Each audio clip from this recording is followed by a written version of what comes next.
7월 3일 토요일 말씀 동무입니다. 사도행전 2장 1절부터 13절 말씀인데 오순절 성령 강림은 반복됩니다. 입니다.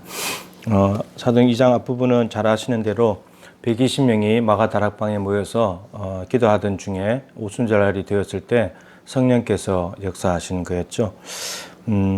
이 첫 번째 오순절 이것의 특징을 좀 보면은 장소는 예루살렘입니다. 예루살렘이고 뭐 할 때 성령께서 오시냐, 기도할 때 120명이 모여서 기도할 때 오셨고요. 그 다음에 이제 모인 사람들은 유대인들, 이제 디아스포라 유대인들, 흩어져 살던 유대인들이 한 1년에 3번 절기를 지켜야 되기 때문에 그 절기를 지키기 위해서 15개국에서 온 유대인들이 중심이 되었죠. 그리고 이 15개국에서 온 디아스포라 유대인들이 얼마인지는 모르지만 베드로가 오순절 성령 강림 설교를 하고 난 뒤에 예수 믿는 사람이 3,000명이었죠. 그래서 최소한 3,000명인 거예요. 다 믿은 건 아닐 테니까. 엄청나게 많은 사람들이 모여 있었다라고 하는 거죠.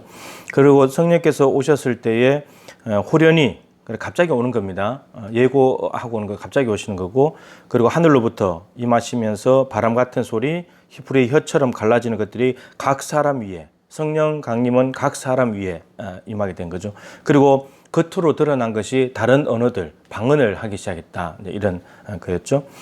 이 방언을 하면서 언어가 15개국의 언어로 동시통역이 돼버린 거죠. 동시통역이 되면서 언어가 하나가 돼버렸죠. 하늘의 언어로 하나가 돼버렸습니다.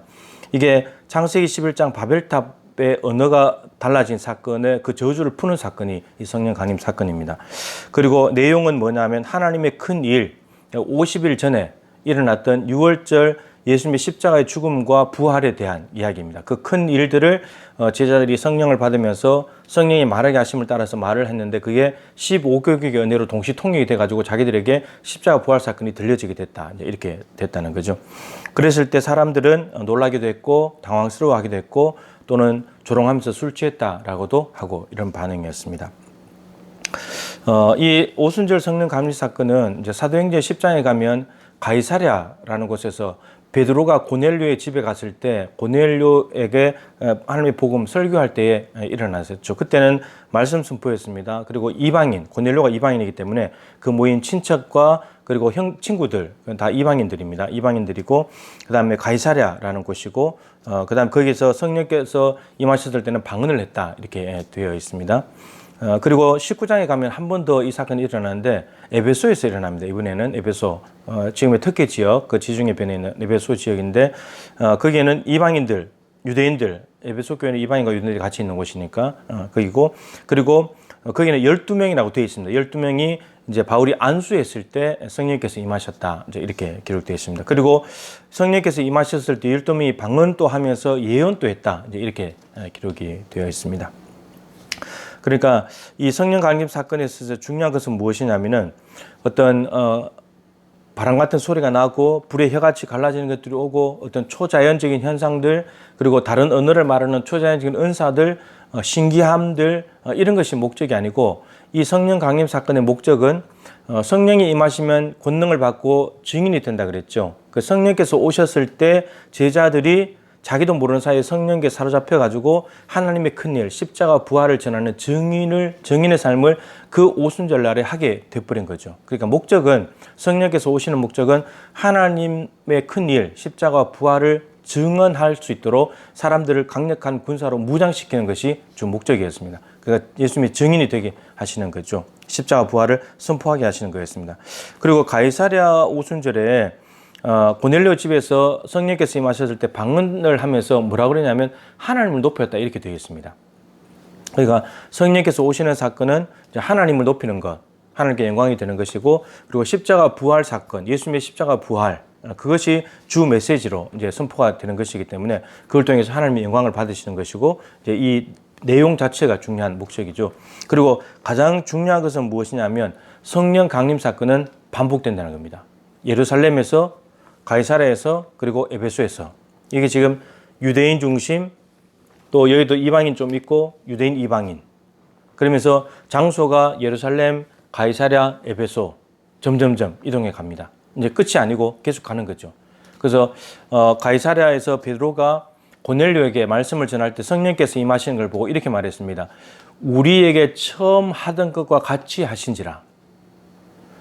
우리에게 처음으로 성령께서 임하신 것처럼 이 이방인에게도 임하시더라. 그 처음은 사도행전 2장의 오늘 본문인 예루살렘 오순절입니다. 그때와 똑같이 임하시더라.